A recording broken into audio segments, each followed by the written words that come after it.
क्या मोटिवेशन? अभी उस हालत में तो पहले आप डिमोटिवेशन वाली कंडीशन में तो जाओ। आ जाओ, जल्दी आ जाओ फटाफट।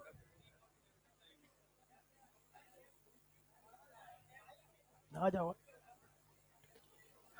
Good afternoon. देखिए, करें शुरू, बात करें 2 मिनट, है ना? अपने इलेक्ट्रोडायनेमिक्स में अगर हम इलेक्ट्रोस्टैटिक शुरू करते हैं, तो अभी आपके पास दिवाली की छुट्टियों से पहले 5 क्लासेस आ रही हैं। 5 क्लासेस के बाद फिर एक लंबा ब्रेक है, ब्रेक के बाद वापस शुरू करेंगे, तो फिर वो dy by D X negative हो जाएगा इलेक्ट्रो का। समझ में आई बात? उसके बाद वापस आएंगे, तब तक तो भूल चुके होंगे हमने क्या पढ़ा था। तो हम क्या कर रहे हैं कि आपका इलेक्ट्रोस्टैटिक्स का सिमिलर चैप्टर ग्रेविटेशन है ना? अभी हम ग्रेविटेशन 5 लेक्चर में खत्म कर लेंगे, और ग्रेविटेशन खत्म करने के बाद इलेक्ट्रो है, तो वैसे भी कंफर्टेबल हो जाएंगे हम लोग। ठीक है, आ जाओ जल्दी से।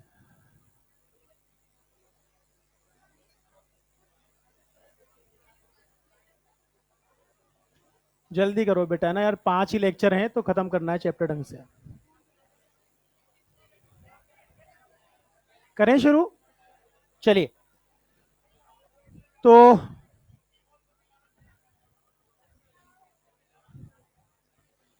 न्यूटन्स लॉ ऑफ ग्रेविटेशन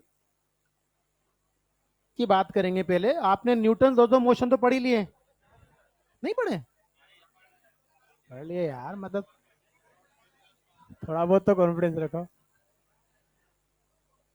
आजा आजा आजा आजा। हाँ जी। चलो, अब बात नहीं है ना, ध्यान से समझते हैं। पहला लेक्चर किसी भी चैप्टर का बेस होता है, पूरी फिलोसफी उसी में होती है। तो ध्यान से समझ लेना। बहुत ज़्यादा हम आज नहीं पढ़ पाएंगे, बेसिक फंडामेंटल चीज़ें पढ़ पाएंगे, पर अगली क्लास से अपना मोमेंटम आ जाएगा।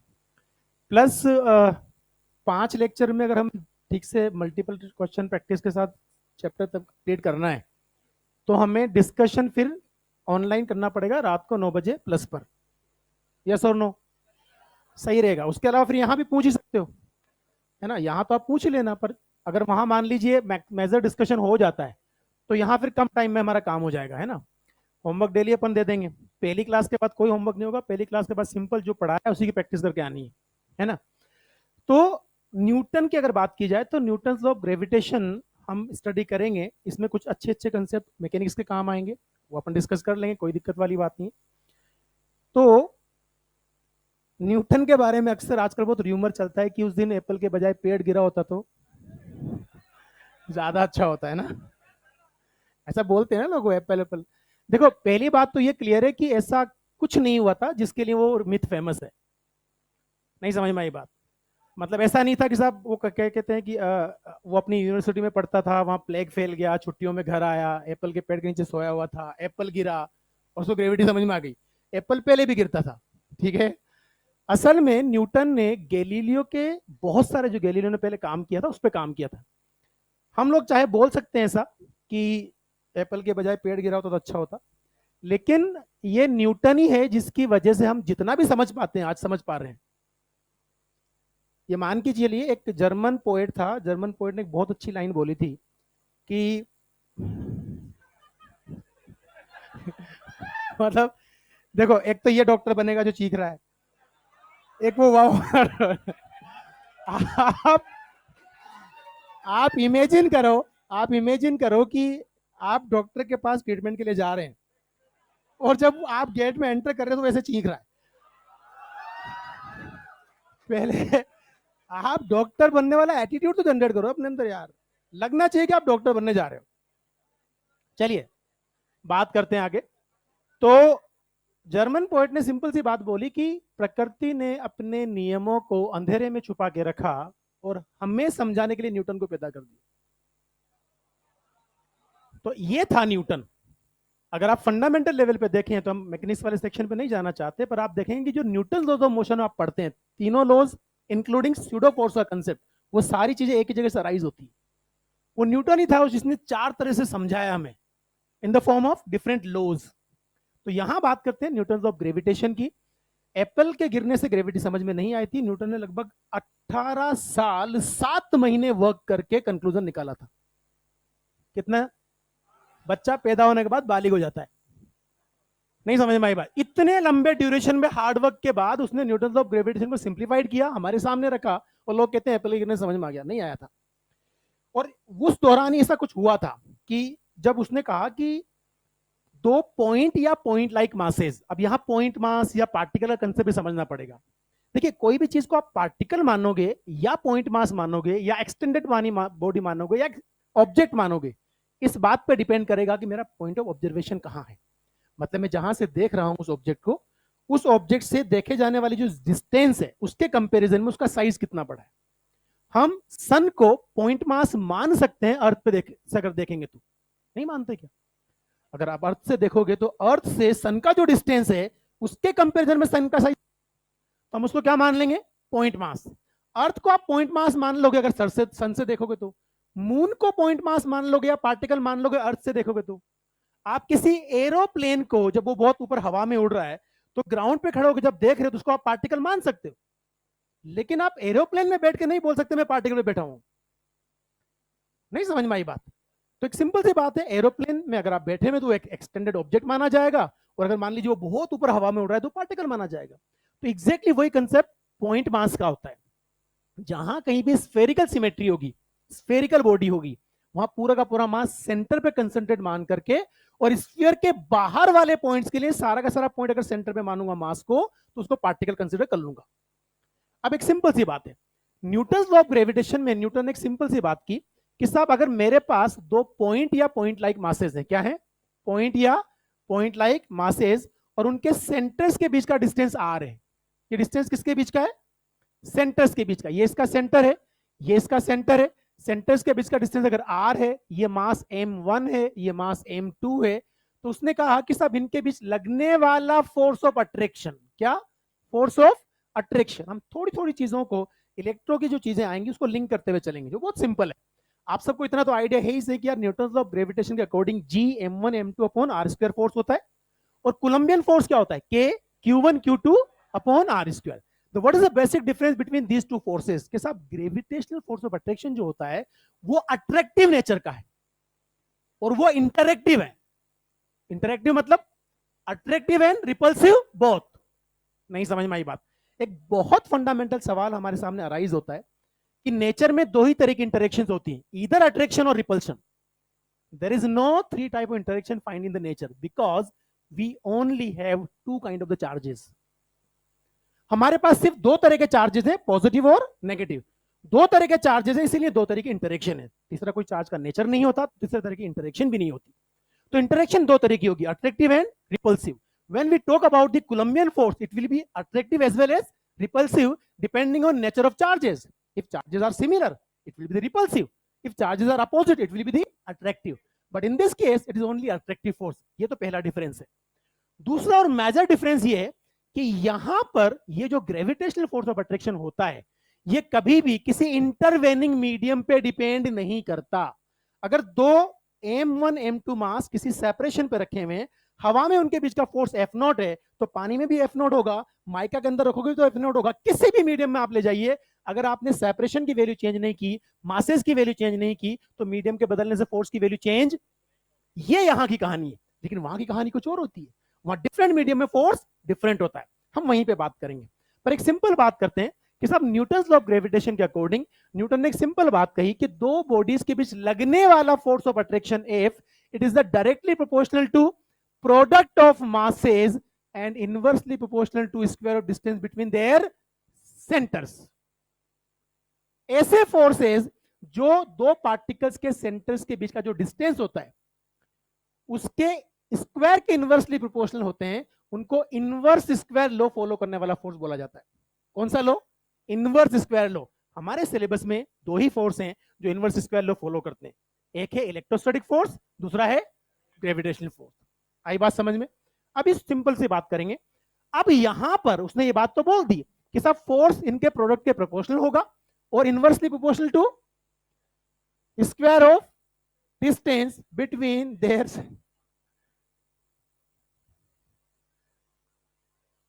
यार देखो, इतनी बढ़िया चैप्टर शुरू किया है, सिंपल सा चैप्टर है। एक भावी डॉक्टर है जो उसके पड़ोस में बैठे हुए दोस्त की टोपी बहुत गौर से देख रहा है।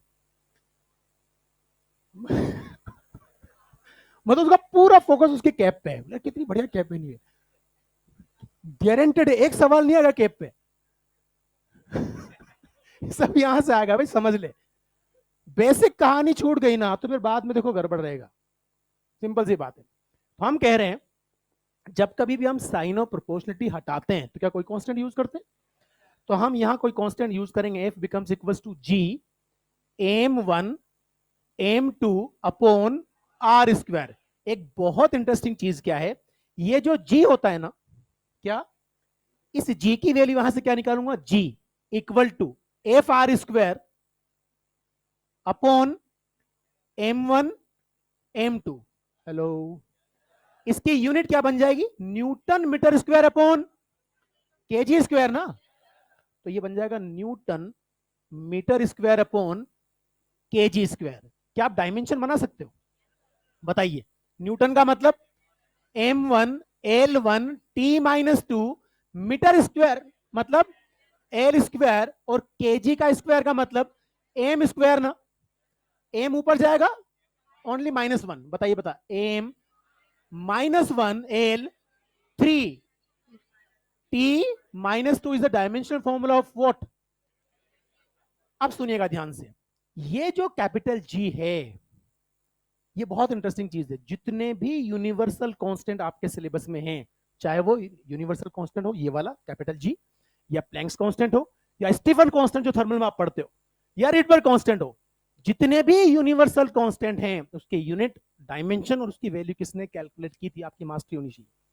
अगर आप यूनिट एंड डायमेंशन के प्रीवियस ईयर के सवाल देखेंगे तो मैक्सिमम सवाल वो यूनिट एंड डायमेंशन से जो रिलेट करता है वो यूनिवर्सल कांस्टेंट से करता है। एक इंटरेस्टिंग चीज और है कि जितने भी यूनिवर्सल कांस्टेंट है उनमें से ज्यादातर कांस्टेंट जिस नाम से जाने जाते हैं उसने कैलकुलेट ही नहीं किया था। ये न्यूटन लॉ ऑफ ग्रेविटेशन में आया। Hello, it's value is calculated by Henry Cavendish. किसने कैलकुलेट की थी? Planck's constant. प्लैंक ने कैलकुलेट नहीं किया था, आइंस्टीन ने कैलकुलेट किया था। जब आप फोटो इलेक्ट्रिक इफेक्ट पढ़ते हो मॉडर्न फिजिक्स में, तो आइंस्टीन के एक्सपेरिमेंट नहीं आते, वहां स्लोप आते हैं कांस्टेंट सारे के सारे। तो वहां उसने यूनिवर्सल कांस्टेंट होता है ये प्रूव किया था, और आइंस्टीन को इसी बात के लिए नोबेल प्राइज दिया था। आइंस्टीन के को जिस नाम से हम जानते हैं, थ्योरी ऑफ रिलेटिविटी, वो ई बराबर एम सी स्क्वायर या एम बराबर M not upon under root of 1 - v² by, वो जो भी है, वो जब उसने बोला था ना, दुनिया के समझ में ही नहीं आया था। वो तो उसके मरने के बाद समझ में आ गया वो क्या बोला। नहीं समझ में आई बात। तो उसको नोबेल प्राइज किस बात के लिए दिया कि साहब आपने प्लैंक्स कांस्टेंट को यूनिवर्सल कांस्टेंट प्रूव किया। इस पर कई बार सवाल आ चुका है। तो प्लैंक्स कांस्टेंट यूनिवर्सल कांस्टेंट, अब इमेजिन करें आप कि आप धरती पे बैठे हुए हैं और किसी के बारे में से बता रहे हैं कि सब पूरे यूनिवर्स में कहीं नहीं बदलेगा। ये तो बड़ी बात है ना। हम अर्थ के बारे में बता दें अलग बात है, पर यूनिवर्स में कहीं नहीं बदलेगा। तो यूनिवर्सल कांस्टेंट के बारे में कोई भी इंफॉर्मेशन आपके पास आती है तो बहुत सिस्टमेटिक तरह से पूरी इंफॉर्मेशन आपको पता होनी चाहिए। यहां जो ये जी है, जिसकी यूनिट क्या बनेगी, newton metre square upon dimension formula m-1 l3 t-। Hello, अब सुनिएगा ध्यान से, इसकी जो वैल्यू कैलकुलेट की थी, सुनिए ध्यान से। जी बेसिकली क्या होता है, यूनिवर्सल ग्रेविटेशनल कांस्टेंट, राइट। पता है इसकी वैल्यू क्या होती है, 6.67 into 10⁻⁻11 what newton metre square upon KG square. ये हैबिट डाल लेना, ये बहुत गड़बड़ होता है बच्चों से। मतलब आपने कंसेप्ट भी सीखा, सवाल भी सोल्व किए, सही सोल्व किया, फिर भी बेवकूफी से गलत आंसर लगा का है, ये तो फिर बहुत बड़ी मेहनत को आप जीरो करके आगे। इसलिए कोई भी फिजिकल क्वांटिटी हो, डेटा हो, कुछ भी हो, जब सवाल रीड करें ऑलवेज रीड विद यूनिट। ये हैबिट डाल लो। इससे क्या होता है, क्या मेरी बात सुनिए, मान लीजिए मुझे यूनिट को रीड करने की आदत है कि मैं फोर्स को जब पढ़ता हूं तो देखता हूं यूनिट क्या है, मैं वर्क की बात करता हूं यूनिट क्या है, किसी कांस्टेंट की बात करता हूं यूनिट क्या है, उसको हमेशा विद यूनिट बोलता हूं। तो जब भी वो यूनिट बदलेगा ट्यूबलाइट जल जाएगी। और यार सेंटीमीटर पर सेकंड स्क्वायर बोल दिया, अगर हैबिट में है तो। अगर हैबिट में नहीं है तो फिर बाद में आंसर की चेक करते हुए याद आता है, अरे यार सेंटीमीटर में था क्या। नहीं समझ में आई बात। तो ये छोटी छोटी चीजें, इनका ध्यान रखना है। अब सुनिएगा मेरी बात, newton metre square upon KG square, what is the interesting thing. मान लीजिए मैं एक छोटा सा एग्जांपल आपके सामने दूं कि भाई मेरे पास ये है 1 kg का मास, दूसरा भी मेरे पास है 1 kg का मास, इनके बीच का सेपरेशन 1 मीटर ले लेता हूं। आप मुझे बता सकते हैं इनके बीच लगने वाला फोर्स कितना होगा? जी के बराबर ना भाई, ये भी 1, ये भी 1, ये भी 1, तो बचा क्या यार? जी बचा ना, 1 × 1 अपॉन 1 का स्क्वायर 1 ही बनेगा ना। कितना बना? 6.67 इंटू 10⁻⁻11 न्यूटन।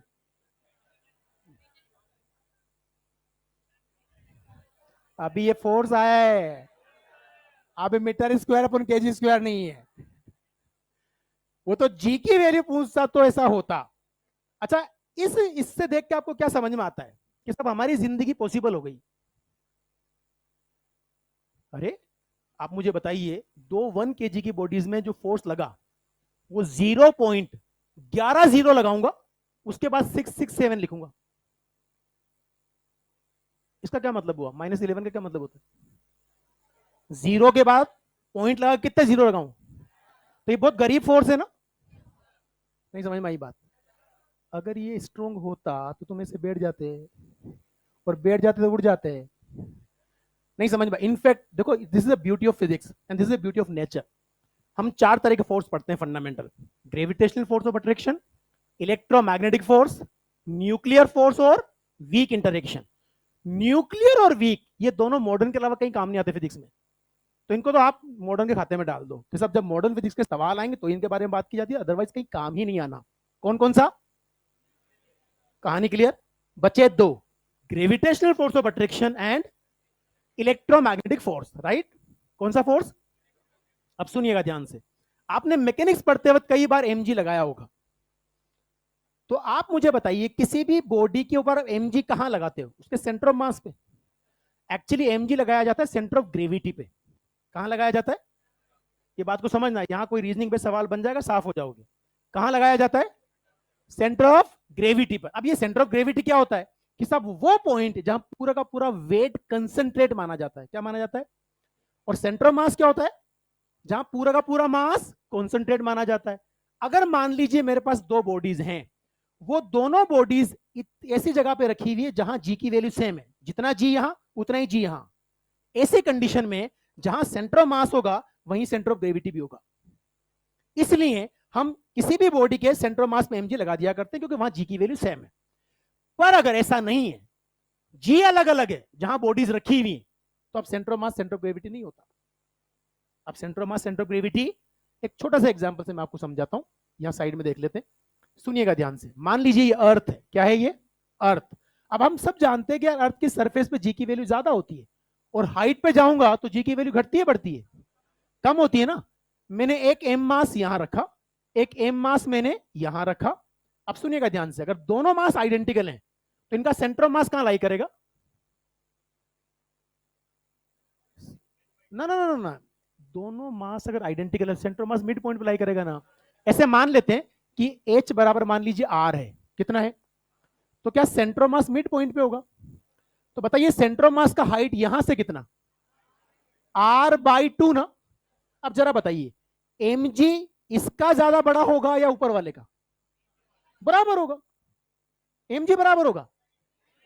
इतने गरीब मत बनो भाई। अभी अभी आपने कहा अर्थ की सरफेस से जब ऊपर जाएंगे तो जी की वैल्यू घटती है, तो मास तो दोनों का बराबर है ना, पर यहां जी ज्यादा है वहां जी, तो वेट किसका ज्यादा होगा? एक बात बताइए, दो मास होते, ये वाला मास भारी है, ये हल्का है, तो सेंटर मास किधर लाई करेगा? भारी की तरफ ना। उसी तरीके से अगर एक तरफ mg बड़ा है, एक तरफ mg छोटा है, तो सेंटर ऑफ ग्रेविटी भारी बड़े वाले mg की तरफ लाई करता है। आप मुझे बताइए, क्या जो सेंटर ऑफ मास है वही सेंटर ऑफ ग्रेविटी होगा? किधर होगा? नीचे होगा। अलग अलग होगे ना। नहीं समझ में आया? तो एक सिंपल बात करेंगे कि साहब अगर हमारे जो ऑब्जेक्ट्स हैं वो ऐसी जगहों पे रखे हुए जहां जी की वैल्यू सब जगह सेम है, तो centre of mass he centre of gravity होगा। पर जी बदल जाए तो centre of mass centre of gravity नहीं होगा। वापस अपनी जगह पे आते हैं। तो हमने कई बार देखा कि एक बॉडी रखी होती है, हम mg लगा देते हैं सेंटर ऑफ मास, वही सेंटर ऑफ ग्रेविटी मान के चलते हैं। तो mg हमें दिखता है कि जब हम न्यूमेरिकल सोल्व करते हैं तो mg कहां लगाना है हमें पता होता है, तो mg हमें विजिबल है, ये क्लियर है। आप बताइए क्या न्यूक्लियर फोर्स सिर्फ मॉडर्न में आएगा? वीक इंटरेक्शन भी वहीं आएगा।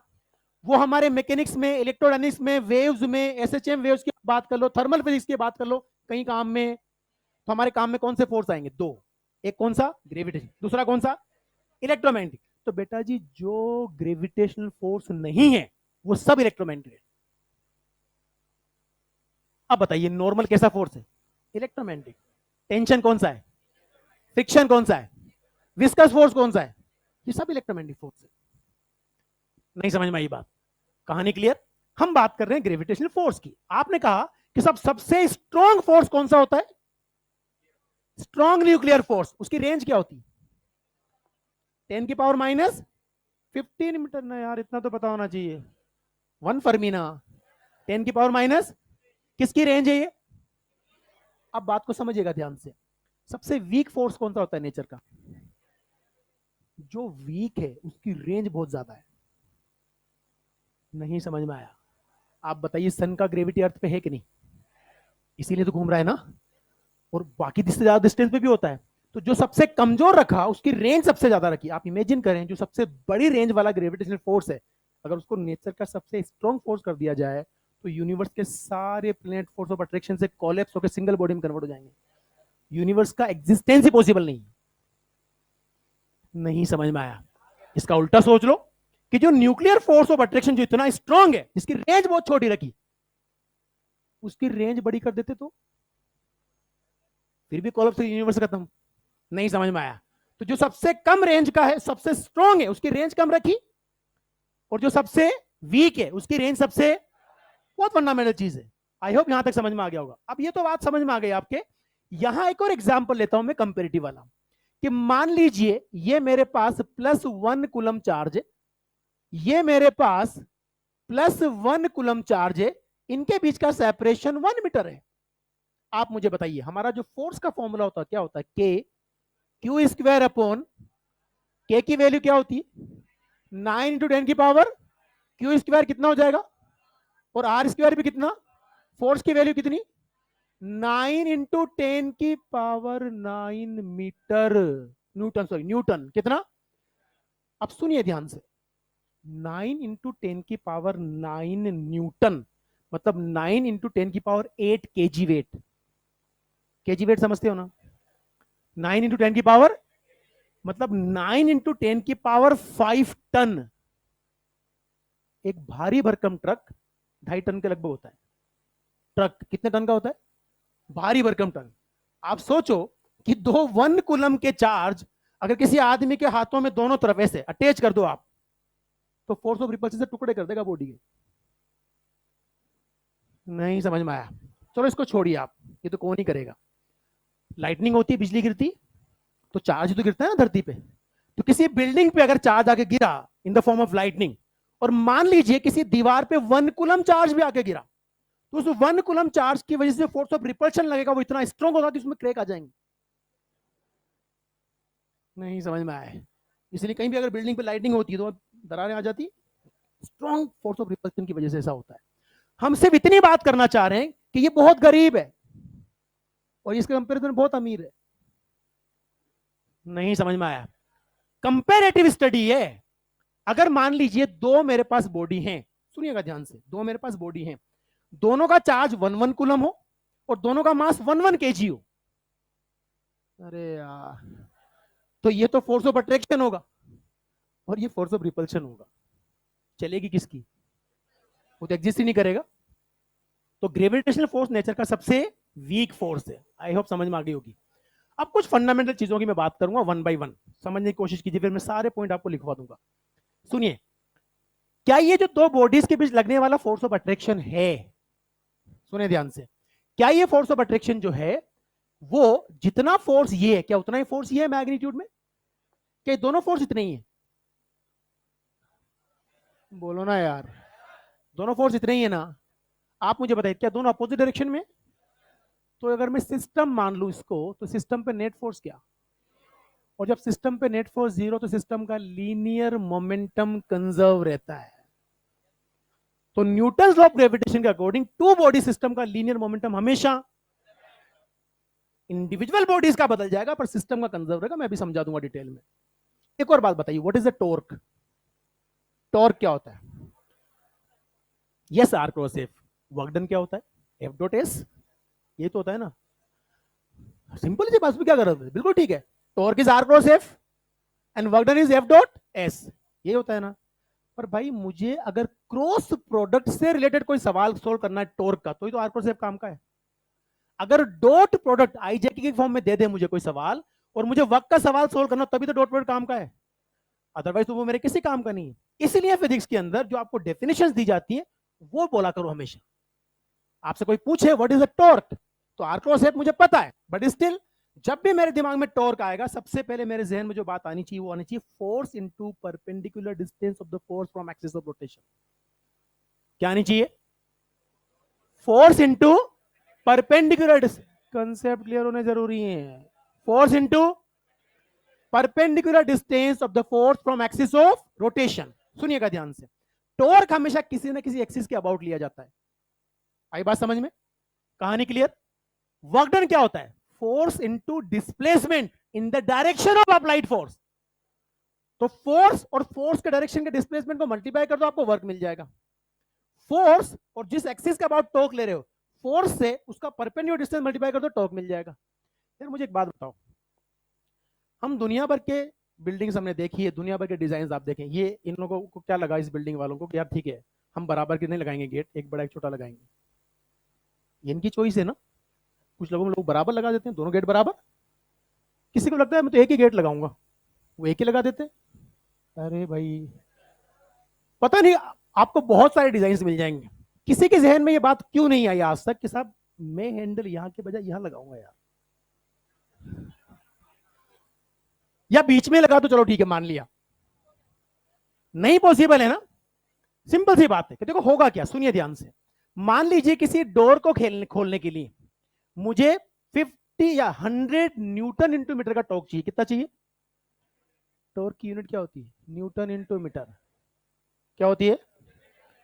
वर्क की यूनिट भी क्या होती है? पर वर्क का न्यूटन इंटू मीटर जूल बनाता है, टॉर्क का कभी जूल नहीं बनाता। नहीं समझ में आई बात? Because of torque belongs to force family. जो ट्रांसलेटरी मोशन में फोर्स रोल प्ले करता है, वो रोटेशनल मोशन में टॉर्क रोल प्ले करता है। तो आप जूल को बोल सकते हो, वहां वर्क एनर्जी जितनी भी वहां जूल बोलोगे, टॉर्क में गलती नहीं करनी, डायमेंशन सेम आएगी। पर टॉर्क की यूनिट कभी जीवन में जूल नहीं बोलेंगे, क्या बोलेंगे हमेशा? Newton into metre. सुनिए मेरी बात को ध्यान से। अगर मैं आपसे कहूं किसी, बहुत सिंपल चीजें हैं, एंड एक बात हमेशा दिमाग में रख लेना, don't try to understand the physics, only enjoy the physics. समझने का प्रेशर डाला ना तो तुम्हारे पिताजी की भी समझ में नहीं आएगी, लिख लेना।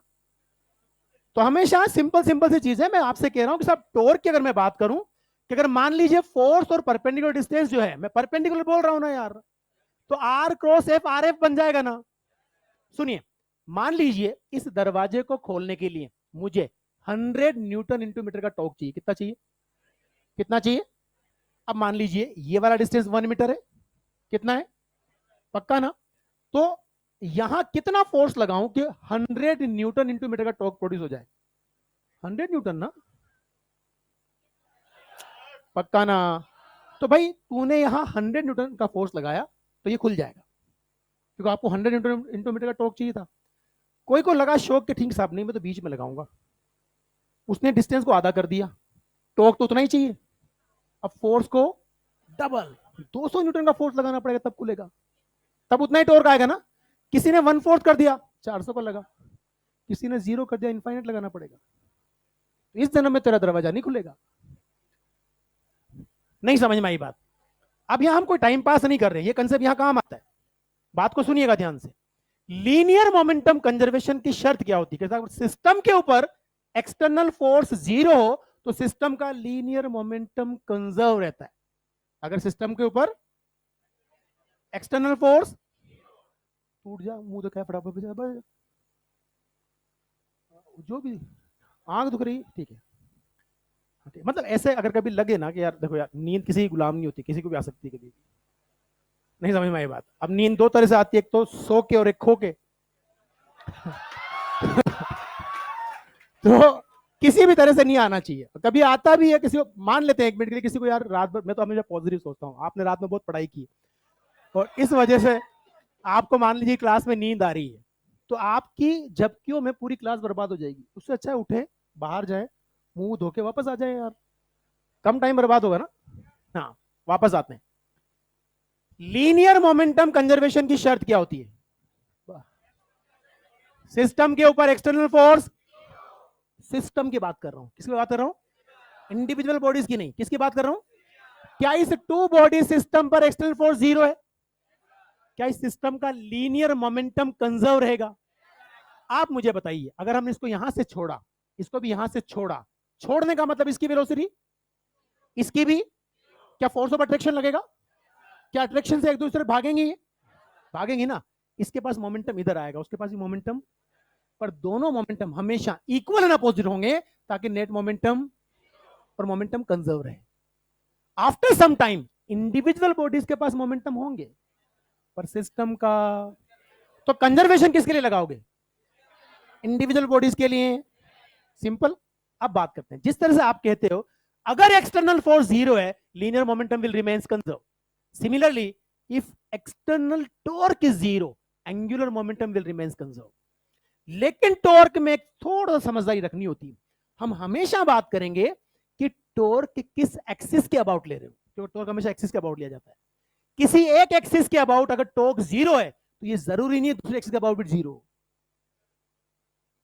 किसी एक एक्सिस के अबाउट, कई बार सवाल आ चुका है कोनिकल पेंडुलम का। कोनिकल पेंडुलम जब ऐसे घूमता है ना वो, तो जो जिस प्लेन में ये घूम रहा है उसके सेंटर के अबाउट तो टॉर्क जीरो होता है, पर सस्पेंशन पॉइंट के अबाउट टॉर्क जीरो नहीं होता। तो इसके अबाउट तो एंगुलर मोमेंटम कंजर्व रहता है, लेकिन सस्पेंशन का अबाउट कंजर्व। वो बहुत फेमस सवाल है, वो बहुत फेमस, कभी जरूरत पड़ी तो मैं समझा दूंगा उसको। पर ये क्लियर है कि किसी एक एक्सिस के अबाउट अगर टॉर्क जीरो है, तो जरूरी नहीं कि दूसरे के अबाउट। तो whenever we talk about conservation of angular momentum, we will talk about the torque of the system with respect to given axis। आप सुनिए मेरी बात को। अगर मैं आपसे कहूं, अभी मैंने गेट पे बात की थी कि जो फोर्स में लगा रहा था, वो फोर्स अगर एक्सिस से पास हो जाए, या जिस पॉइंट के अबाउट आउट टॉर्क लेना चाहते हो, जिस पॉइंट के अबाउट आप वहां से पास हो जाए, तो बताइए टॉर्क क्या होगा? बताओ ना।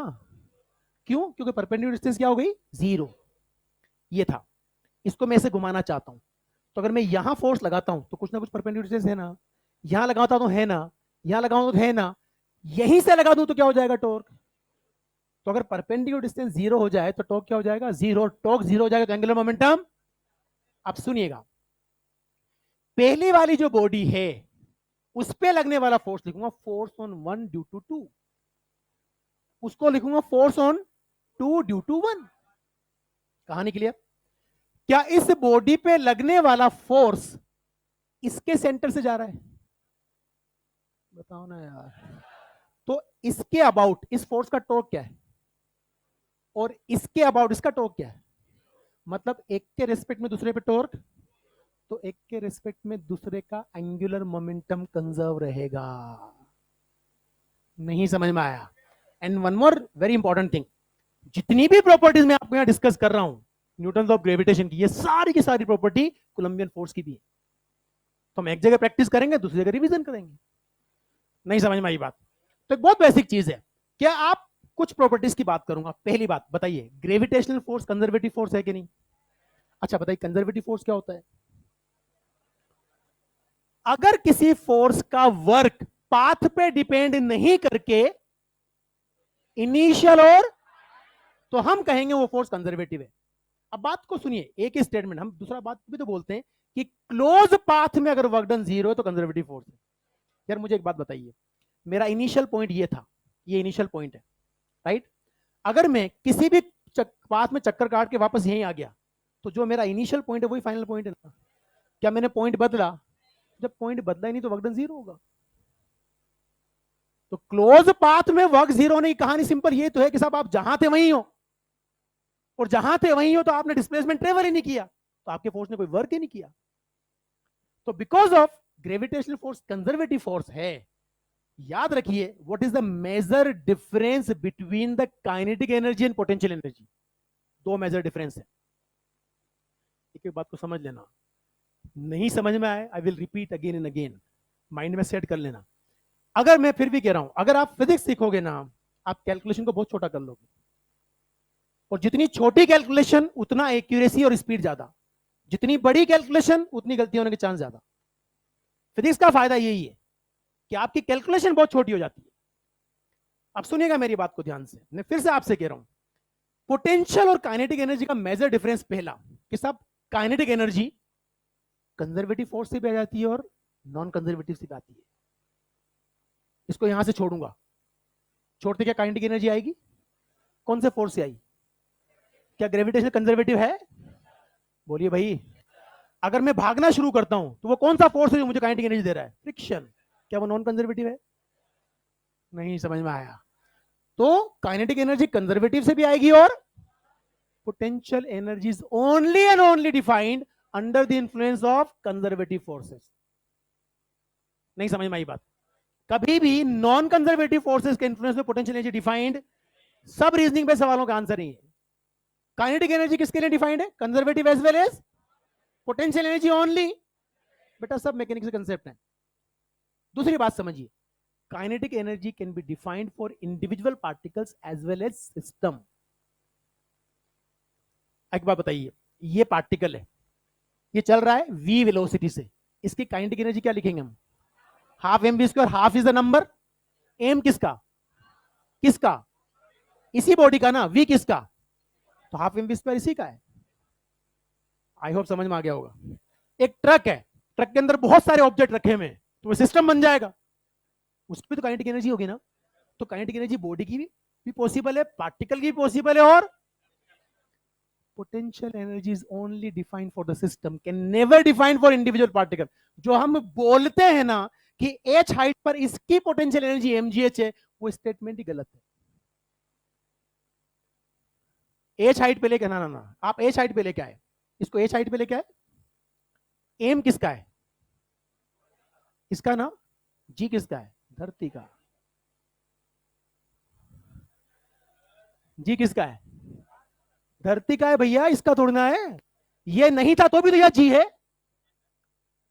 तो एमजीएच किसकी प्रॉपर्टी है? पार्टिकल प्लस धरती की सिस्टम की प्रॉपर्टी है। नहीं समझ में आया? तो काइनेटिक एनर्जी पार्टिकल की भी डिफाइंड है, सिस्टम के भी डिफाइंड है, ऑब्जेक्ट के भी डिफाइंड है। Potential energy is only defined for, can never defined for individual particle. कहानी क्लियर? यहां तक क्लियर? अब वापस आते हैं।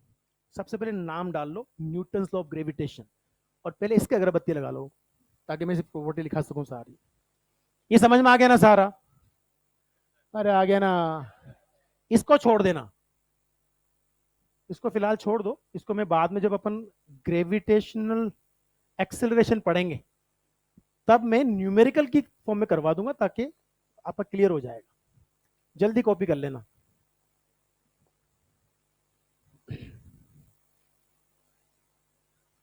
अच्छा मेरी बात सुनो, एक मिनट रुक जाओ सब लोग,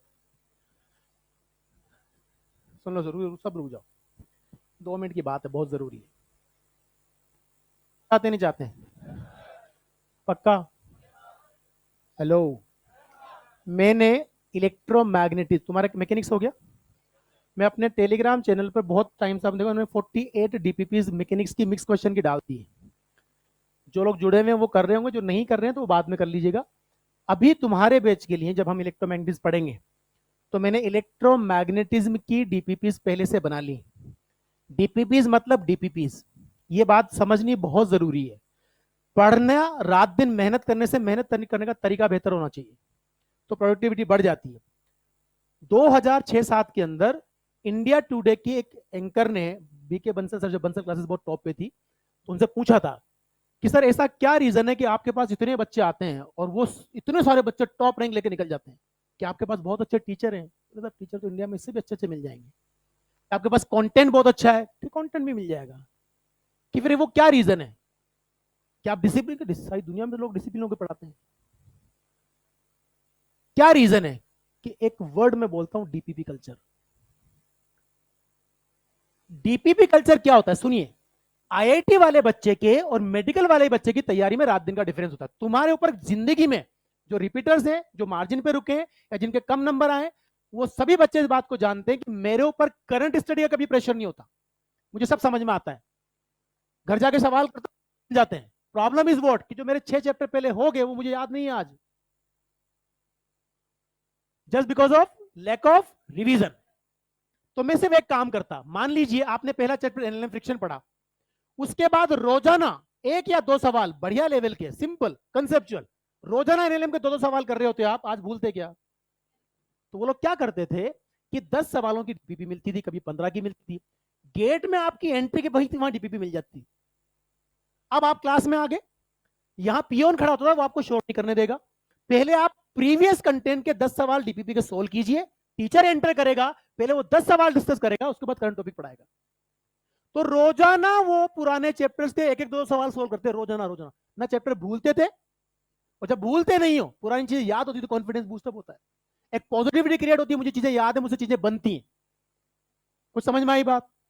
फिर क्या हुआ, आफ्टर लॉन्ग ड्यूरेशन कुछ कोचिंग बने, उन्होंने टॉपिक टीचर इंट्रोड्यूस कर दिए, अब उसको फिजिक्स पढ़ाना नहीं आता पूरी, जो आदमी पूरे जीवन में काइनेमेटिक्स पढ़ा रहा हो उसको इलेक्ट्रो का सवाल हो जाएगा? नहीं हो सकता। या जो इलेक्ट्रो पढ़ा रहा है उससे काइनेमेटिक्स का नहीं होगा, तो आप डीपीपी नहीं दे सकते, पर क्योंकि सारी दुनिया दे रही है तो हमें कुछ देना भी पड़ेगा ना। लोग कहेंगे सब आप तो डीपीपी नहीं देते ना, ना मॉड्यूल तो वैसे भी आते थे। रेस आ गई, हमारे यहाँ ईएलपी आ गई, बात वही है ना। आप सुनिए, देखो मजाक वाली बात नहीं है, बी सिंसियर। उसमें क्या हुआ, अब मैं आपसे कह रहा हूं कि यार ग्रेविटेशन की ईएलपी मैं आपको दे रहा हूं, आप मुझे बताइए क्या आपके मॉड्यूल के अंदर ग्रेविटेशन की थ्योरी है, कंसेप्ट बिल्डर है, एक्सरसाइज है? ईएलपी भी अगर बेटा मैं तुम्हें उसी की दे रहा हूं, तो यार पीछे एक एक्सरसाइज की फॉर्म में अटैच कर दूंगा, दिमाग खराब अलग से दे रहा हूं?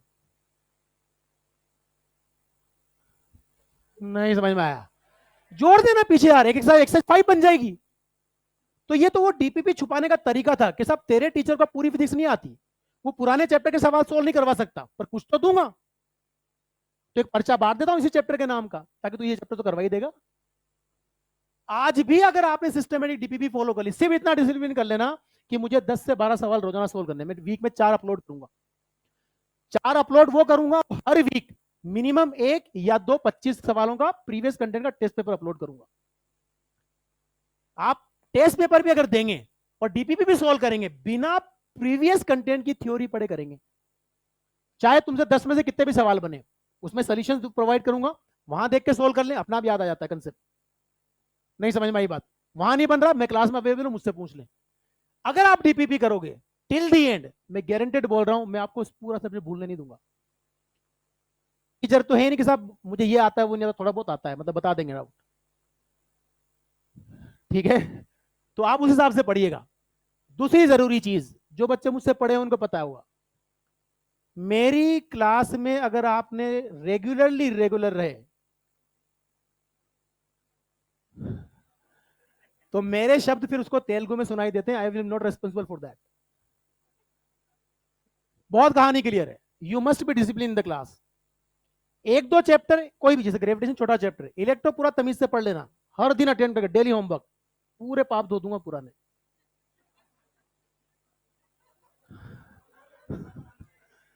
बाकी तुम्हारी मर्जी। हाँ अब सुन ले ध्यान से, ये हम बात कर रहे हैं न्यूटन ऑफ ग्रेविटेशन की, फोर्स ऑफ अट्रैक्शन होता है, फॉर्मूला क्या बनता है, G m1 m2 upon R square, G की वैल्यू क्या मिली, F R square upon m1 m2, unit क्या बनेगी, newton metre square upon KG square, dimension formula derive कर लिया। हेलो, नहीं किया? हमने कहा ये यूनिवर्सल ग्रेविटेशनल कांस्टेंट है, वैल्यू किसने कैलकुलेट की थी बताओ? याद तो रखिए ना भाई। हाँ अरे यार इतना बड़ा कैसे, हाँ, कैलकुलेटेड बाय हेनरी कैवेंडिश। मैंने आपको एक चीज और बताई यहां पर, याद है कुछ? प्लैंक्स कांस्टेंट किसने कैलकुलेट किया था? आइंस्टीन ने। नहीं समझ में आई बात? ये किसने कैलकुलेट किया? हेनरी कैवेंडिश ने। प्लैंक्स कांस्टेंट के ऊपर मेडिकल और जेई दोनों की हिस्ट्री में सबसे ज्यादा सवाल आया है, सबसे ज्यादा। हर तीसरे सवाल मिल जाएगा, और सवाल सिंपल आता है कि सब प्लैंक्स कांस्टेंट की यूनिट और डायमेंशन किस दूसरी क्वांटिटी के बराबर होती है? एंगुलर मोमेंटम किसके बराबर होती है? एटॉमिक स्ट्रक्चर पढ़ लिया आपने? नहीं पढ़ा? अरे जीवन में कभी तो पढ़ा होगा। एक फॉर्मूला होता था, mvr बराबर nh अपॉन 2 पाई। याद आ रहा है? क्या mvr एंगुलर मोमेंटम होता है? n क्या नंबर है? n तो नंबर होता है ना यार। 2 पाई भी नंबर है। तो एन एच अपॉन 2 पाई, क्या एन अपॉन 2 पाई नंबर है? नंबर की कोई यूनिट। तो mvr की यूनिट किसके बराबर? मतलब प्लैंक्स कांस्टेंट। नहीं समझ में आया? तो बता, याद रखना है, एंगुलर मोमेंटम की यूनिट किसके बराबर? प्लैंक्स कांस्टेंट के बराबर। किसके बराबर? या उल्टा बोल दें, प्लैंक्स कांस्टेंट की यूनिट किसके बराबर? कहानी क्लियर? तो प्लैंक्स कांस्टेंट आइंस्टीन ने वैल्यू कैलकुलेट की थी, यूनिवर्सल कांस्टेंट होता है, उसकी यूनिट एंड डायमेंशन किसके बराबर? एंगुलर किसके बराबर? एंगुलर मोमेंटम के बराबर। यहां बात कर ली है, दोनों फोर्सेस का कंपैरिजन हो गया। क्या ये सबसे वीक फोर्स है? अब काम की चीज सोचना, अगर कोई भी एक बॉडी इन दोनों में से 10 की पावर +11 के ऑर्डर की होती, तब जाके ये फोर्स थोड़ा सा स्ट्रॉन्ग होना स्टार्ट होता। नहीं समझ में आया? अरे ये -11 को कंपनसेट कर देगा ना। तो 10 की पावर +11 का क्या मतलब हुआ? कि बॉडी का जो साइज है वो प्लेनेटरी होना जरूरी है, एस्ट्रोनॉमिकल साइज होना जरूरी है। तो ग्रेविटेशनल फोर्स ऑफ अट्रैक्शन तभी इफेक्टिव होता है जब बॉडी का साइज प्लेनेटरी या एस्ट्रोनॉमिकल, बात एक ही है, प्लेनेट्स होना चाहिए, तब जाकर उसका इफेक्टिव फोर्स ऑफ अट्रैक्शन लगेगा। छोटी मोटी बॉडीज का नहीं लगेगा। अदरवाइज तो फिर ये बड़ी बड़ी बिल्डिंग्स ये खींच ले तुम्हें अपनी तरफ। नहीं समझ में आई बात? जब माउंट एवरेस्ट की ग्रेविटी नेग्लिजिबल है, वो नहीं खींचता ना आपको अपनी तरफ, तो ये weakest force of the nature है, याद रखिएगा, राइट? तो इस फोर्स के इफेक्टिव होने के लिए at least one body planetary size की हो या astronomical size. I hope clear हो गया होगा। कहानी क्लियर? ये समझ में आ गया इलेक्ट्रो वाला कंसेप्ट? अब हम इसकी प्रॉपर्टीज लिखेंगे, जल्दी लिख लो फटाफट।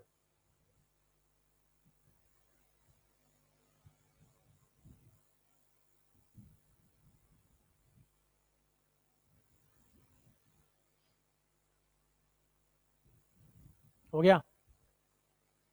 फिर गप्पे कैसे चालू कर दिए? मैं तो ये मान के चलूंगा हो गया मतलब।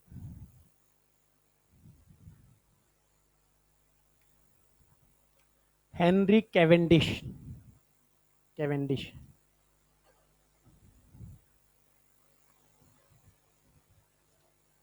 बढ़ जाए, जल्दी खींच लो कांटा यार।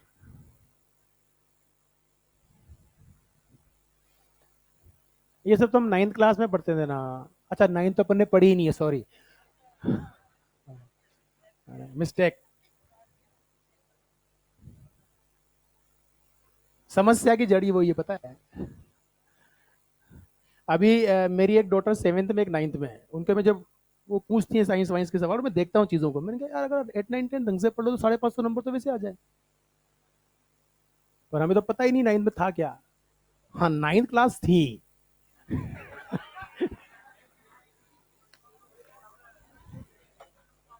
बढ़ जाए आगे, बेटा जल्दी कर लो यार।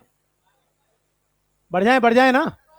चलो लिखो, properties of Newton's law of gravitation. एक एक प्रॉपर्टी को ध्यान से समझना है। प्रॉपर्टीज ऑफ, इतनी देर में भी नहीं किया तूने।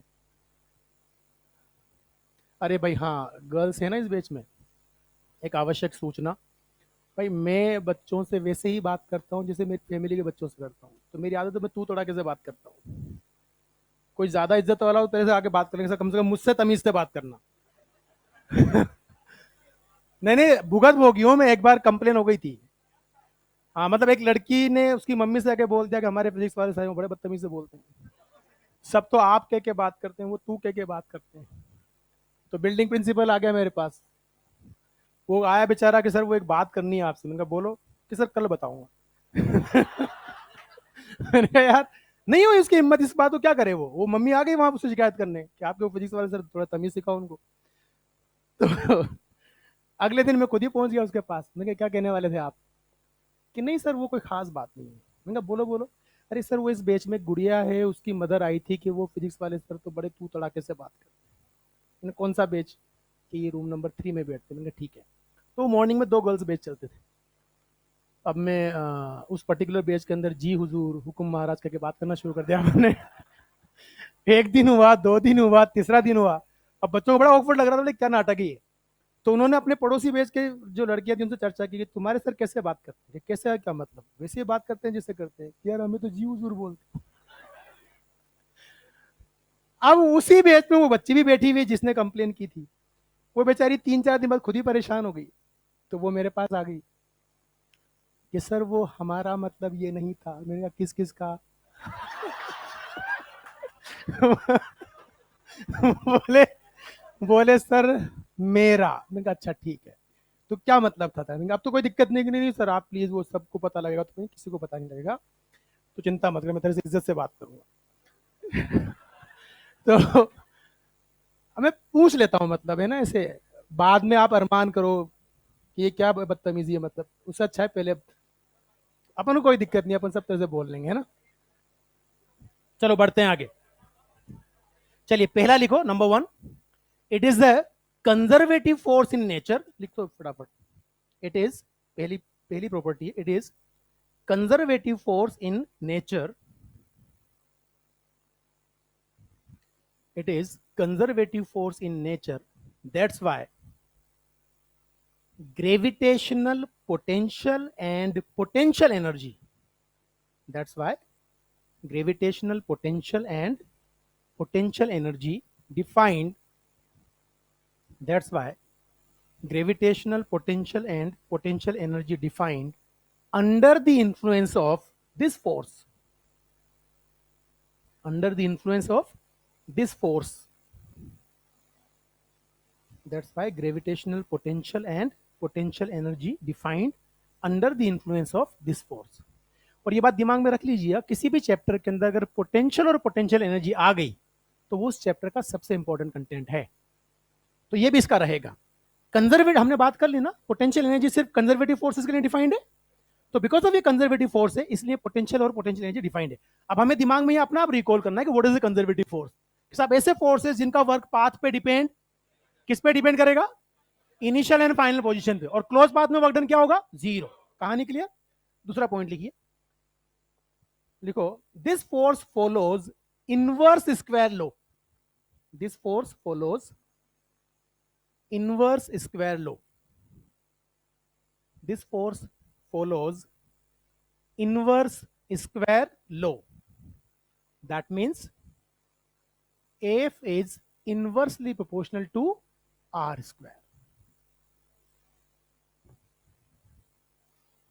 अब एक और बात क्लियर कर लें, जो भी फोर्स इस लॉ को फॉलो करते हैं हमारे सिलेबस वाले, वो सेंट्रल फोर्सेस होते हैं। क्या होते हैं, और सेंट्रल फोर्सेस वो फोर्स होते हैं जो, है ना, ठीक है, सेंट्रल फोर्सेस वो फोर्स होते हैं जो फिक्स्ड पॉइंट की तरफ लगते हैं। यहां करेक्शन करने की जरूरत है। लोग क्या बोलते हैं कि सब सेंट्रल फोर्स वो फोर्स होते हैं जो सेंटर की तरफ लगते हैं, ये बर्बादी है, वरना रीजनिंग बेस्ड सवाल आप गलत कर दोगे। सेंट्रल फोर्सेस ऐसे फोर्सेस हैं जो किसी हमेशा फिक्स पॉइंट की तरफ लगे। सुनिए मेरी बात को ध्यान से। अब क्या होता है, जैसे मैं एक सिंपल सी बात कर रहा हूं, आप मुझे बताइए, ये मेरे पास M1 है, ये मेरे पास M2 है, क्या ये फोर्स ऑफ अट्रैक्शन ऐसे लगेगा? तो आप यहां तो बोल दोगे कि यार ये फोर्सेस इन बॉडीज के सेंटर की तरफ लग रहे हैं, बोल दोगे ना। जरा मुझे एक बात बताइए, अगर मैं आपसे कहूं कि बेटा ये मेरे पास प्लस Q1 है, ये प्लस Q2 है, अब यहां तो फोर्स ऑफ रिपल्शन है ना, तो ये तो अवे फ्रॉम द सेंटर हो गए। नहीं समझ में आया तो हमारा तो रीजनिंग पे सवाल गलत हो जाएगा एक झटके के अंदर। तो सेंट्रल फोर्सेस वो होते हैं जो फिक्स पॉइंट की तरफ लगते हैं। किधर लगते हैं, ईदर टुवर्ड्स द सेंटर और away from the centre, either and the all the central forces in our syllabus are conservative in nature.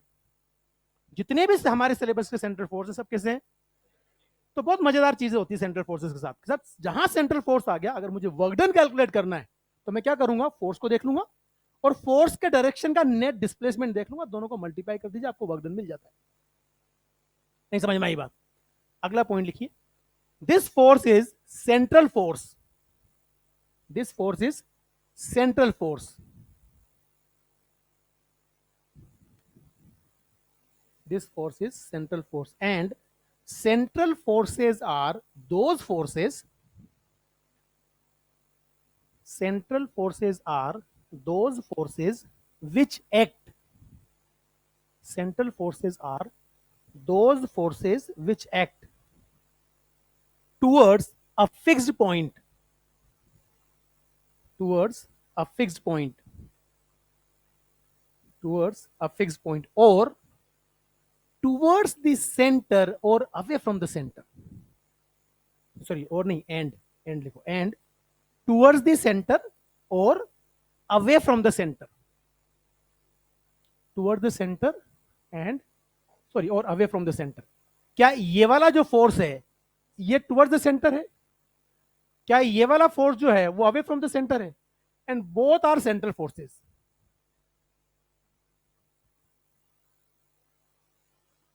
बना लो जल्दी से.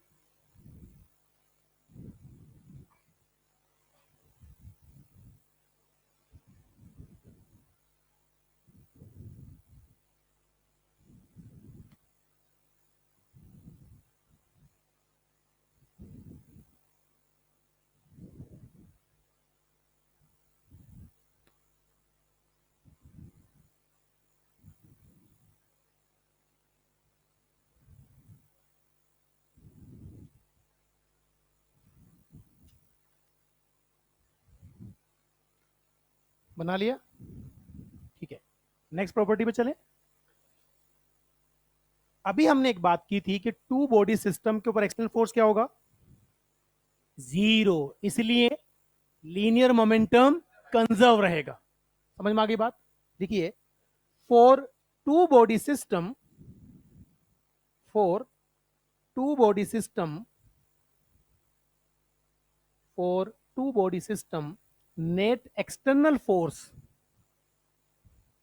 for two body system, net external force on the system, for two body system, net external force on the system is zero. That's why linear momentum of the system, that's why linear momentum of the system remains conserved. That's why linear momentum of the system remains conserved. किसका conserve रहेगा? System का. Individual bodies का बदल सकता है ना. ठीक है, अब यहां वो दूसरा पॉइंट हमने लिखा था कि साहब एक बॉडी के रिस्पेक्ट में, भूल गए इतनी देर में, हमने इतनी बकवास की टोर के लिए हमने क्या कहा था कि एक बॉडी पे लगने वाला फोर्स दूसरी बॉडी के सेंटर से जाएगा, तो दूसरी बॉडी के सेंटर में इस पे टॉर्क जीरो होगा, इन वाइस ऑफ वर्सा. तो एक के रेस्पेक्ट में दूसरे का एंगुलर मोमेंटम. लिखो, नेक्स्ट प्रॉपर्टी में लिखो, torque on one body with respect to other, torque on one body with respect to other will be zero. Torque on one body with respect to other will be zero. That's why angular momentum of one body, that's why angular momentum of one body with respect to other, angular momentum of one body with respect to other remains conserved. Angular momentum of the one body with respect to other remains conserved. I hope यहां तक की सारी कहानी clear हो गई. आगे लिखो, ये भी लिख लिए. This force is weakest force of the nature. This force is weakest force of the nature with largest range. This force is weakest force of the nature with largest range.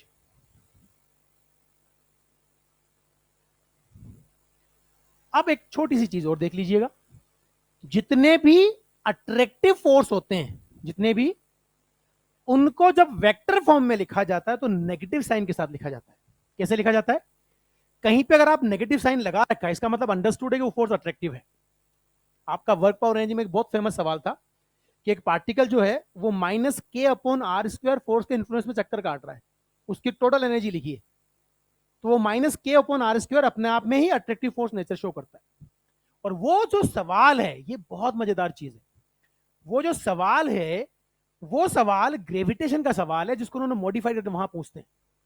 आप जितने भी ऐसे उल्टे सीधे सवाल देखते हो ना आपके सिलेबस के, चाहे वो मैकेनिक्स पढ़ो, इलेक्ट्रोडायनेमिक्स पढ़ो, जो आपको उल्टी सीधी लैंग्वेज के साथ मिलेंगे, वो आप ही के सिलेबस के होते हैं।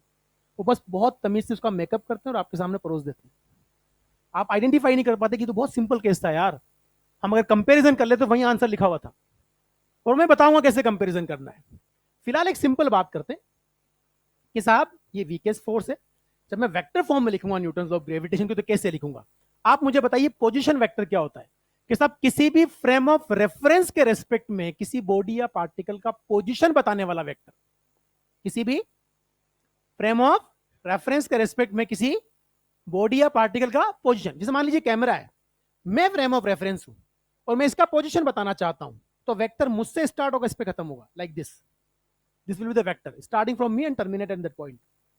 एक सिंपल बात मुझे बताइए, अगर मैं आपसे कहूं कि भाई ये मेरे पास m1 मास की बॉडी है, ये मेरे पास m2 मास की बॉडी है, आप मुझे बताइए क्या m2 मास की बॉडी पे लगने वाला फोर्स ऑन 2 ड्यू टू 1 इधर होगा? अच्छा, इसके रेस्पेक्ट में जब इस पे फोर्स की बात करूंगा तो क्या उसका पोजीशन वेक्टर इधर आएगा? क्या ये r होगा? भाई यहां से उस पे फोर्स देख रहा हूं, बोलो ना यार, तो यहां से पोजीशन वहां खत्म होगी ना, तो this is the plus R, तो दिस बिकम्स माइनस आर। तो ये माइनस आर के डायरेक्शन में है ना? नहीं समझ में आया? तो बताओ फोर्स को कैसे लिखूं? F21 equal to -GM1 M2 upon r² with the unit vector. नहीं समझ में आया? दूसरे पे लिखोगे तो भी ऐसे आएगा भाई, अगर उस पे लिखोगे तो फोर्स इधर होगा, फोर्स इधर होगा और पोजीशन इधर होगा। तो यहां देखिए, अगर आपने आर पॉजिटिव लिया तो फोर्स नेगेटिव है, वहां अगर आप आर को नेगेटिव लेंगे तो फोर्स पॉजिटिव है। नहीं समझ में आया? इसलिए मैं ऐसे भी तो लिख सकता हूं कि F12 equal to -GM1 M2 upon r² with unit vector. बोलो भाई, लिख सकते हैं ना? तो लिख सकते हैं, लिख सकते हैं, बनाओ जल्दी से। अट्रैक्टिव फोर्सेस को वेक्टर फॉर्म में हमेशा विद साइन लिखेंगे, नेगेटिव साइन के साथ।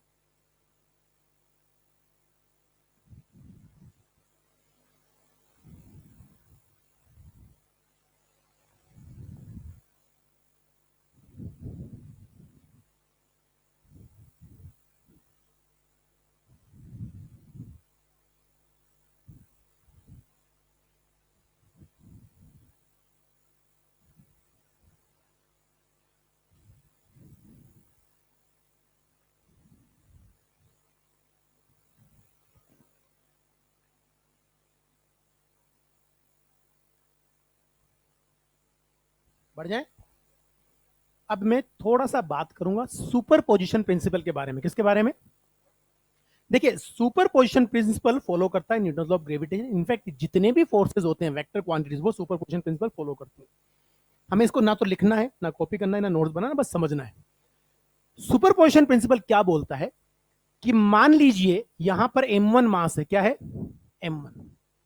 यहां पर, या एक काम करता हूं ऐसे, यहां पर ये कोई m2 मास है, यहां पर m3 मास है, स्पेस में यहां पर m4 मास है, और यहां पर कोई mn मास था। क्या था? जब मासेस ऐसे बिखरे होते हैं, अलग अलग जगह पे पड़े होते हैं, उसको बोलते हैं डिस्क्रीट मास डिस्ट्रीब्यूशन। क्या बोलते हैं? और जैसे ये एक ही मास है अकेला, इसको बोलते हैं कंटिन्यूअस डिस्ट्रीब्यूशन ऑफ मास। क्या बोलते हैं? अकेले पेन को देखूंगा तो कंटिन्यूअस है, पर बहुत सारे पेन पड़े होते तो डिस्क्रीट होता। बात समझ में आ गई?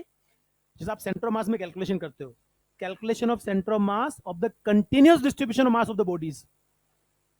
नहीं समझ में आई बात? एक डिस्क्रीट डिस्ट्रीब्यूशन, अलग अलग मास रख के कैलकुलेट करते हो, वैसा कुछ।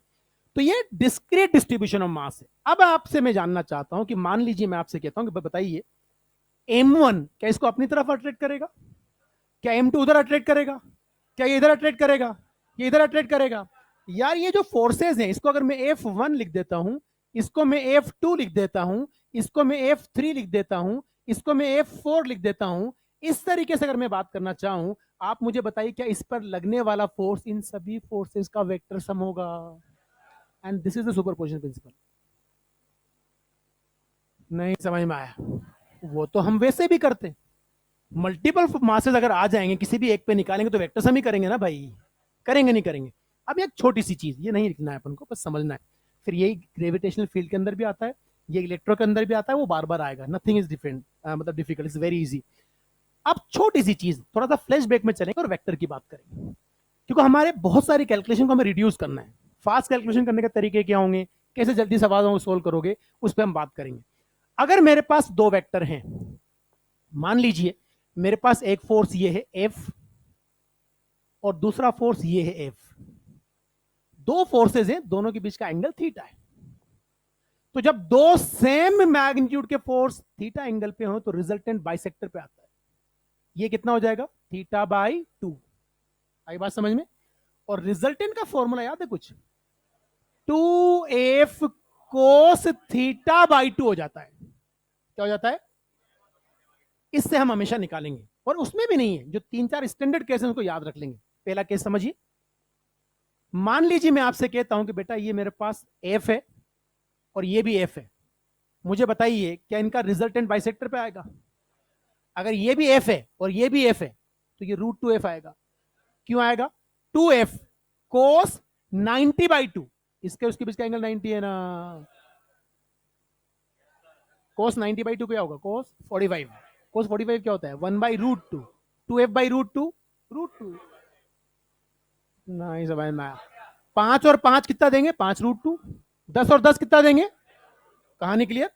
मान लीजिए मैं आपसे कहता हूं कि ये मेरे पास F है और ये भी F है, and both are at angle 60 degree.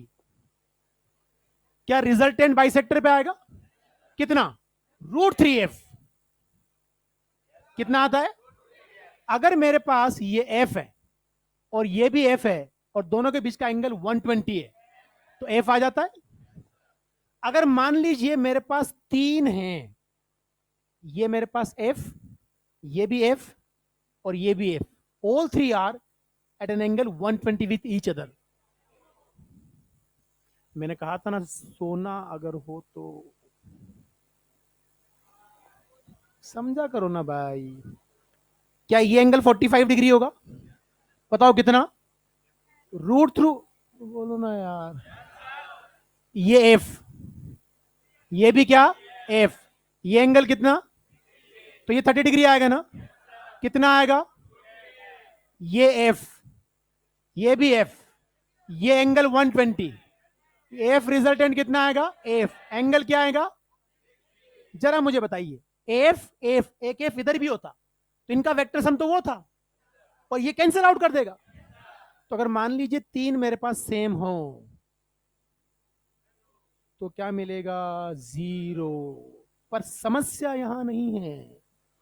Gravitation और इलेक्ट्रोस्टैटिक्स में एक बहुत फेमस सवाल बनता है, जब 3 डिफरेंट मैग्नीट्यूड के फोर्स 120 पाते हैं। सुनिएगा ध्यान से, मैं बता दूंगा तरीका, बहुत आसानी से सोल्व कर लो, वरना तोते उड़ जाएंगे। यहां ए, सुनिएगा ध्यान से, मान लीजिए ये मेरे पास 5 न्यूटन है। कितना है? ये मेरे पास 10 न्यूटन है और ये मेरे पास 15 न्यूटन है, और ये जो फोर्सेज हैं ये सब एक दूसरे से कितने पे हैं? अब ट्रेडिशनल मेथड क्या बोलता है कि साहब पहले इन दोनों का वेक्टर सम करूं, तो बड़े वाले की तरफ आएगा ना, बराबर होते तो बीच में आता है, अलग अलग होते हैं तो बड़े वाले की तरफ आता है। फिर वो टेन अल्फा वाला फॉर्मूला यूज करके ये एंगल निकालूं, इस एंगल को 120 में ऐड करूं और फिर इनका वेक्टर सम करूं। अब इसका आसान तरीका ये है कि आप क्या करोगे, जो सबसे छोटा वाला फोर्स है ना उसमें स्प्लिट कर दो। ये कितना है? 5। तो हम क्या करेंगे, ये तो हम 5 ही लिखेंगे। कितना लिखेंगे? 5 न्यूटन। इसको लिखेंगे 5 न्यूटन प्लस 5 न्यूटन, और इसको लिखेंगे 5 न्यूटन प्लस 10 न्यूटन। अभी फिर 5 5 बाद में कर देंगे। आप मुझे बताइए क्या ये और ये 120 पे थे, ये क्या बनाएंगे? जीरो ना।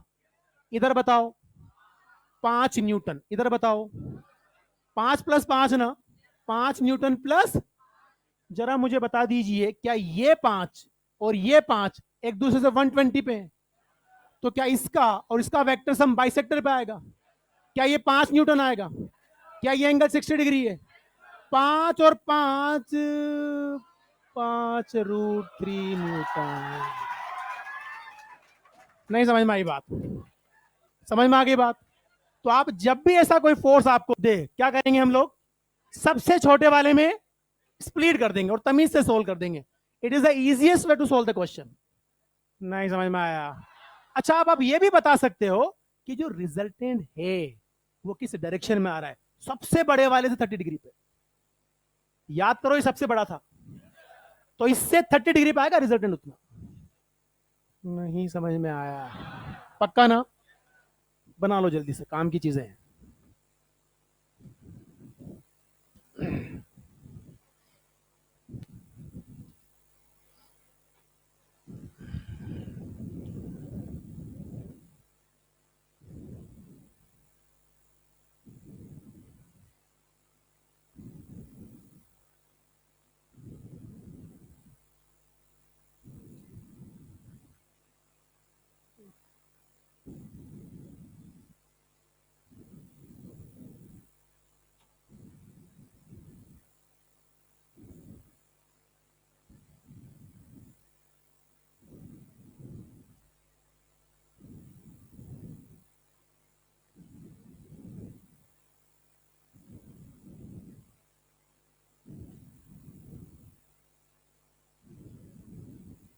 जल्दी बना लो बेटा, है ना? हमारे पास जो टाइम है,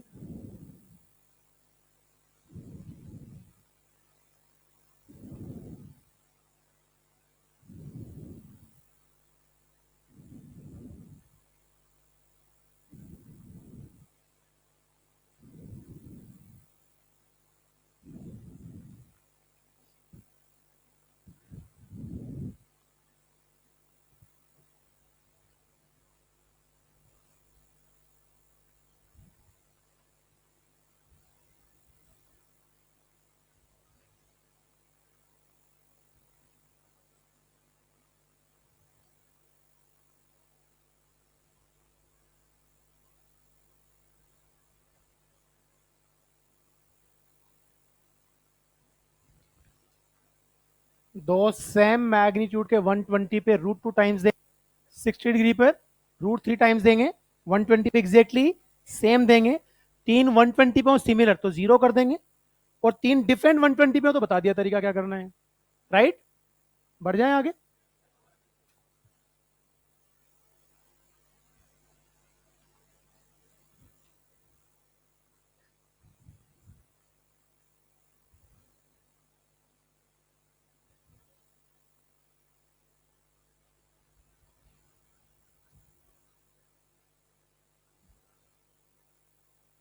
बढ़ जाए, नहीं बढ़े?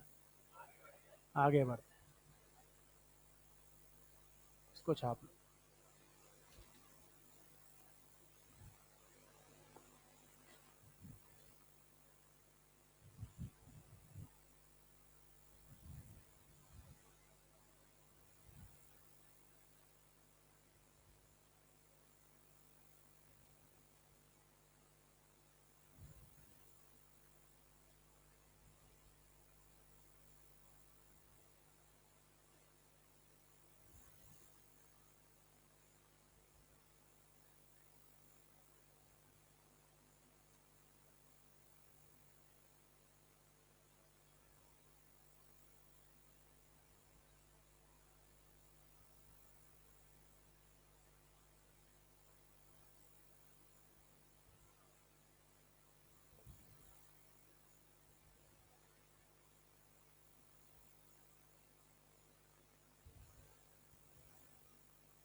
बढ़ जाए।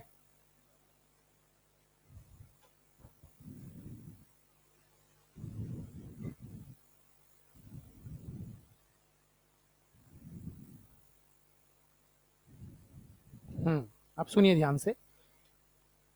अभी हम कुछ सिमेट्रिक पॉलीगन वाले सवाल करेंगे जो भी बहुत आसान क्वेश्चन होते हैं, पर नेक्स्ट क्लास में हम इसी का एडवांस वर्जन करेंगे।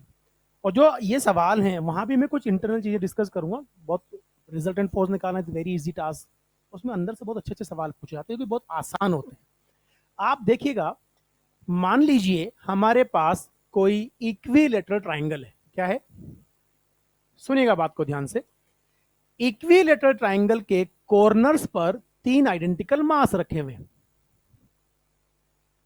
ये भी एम है और ये भी एम।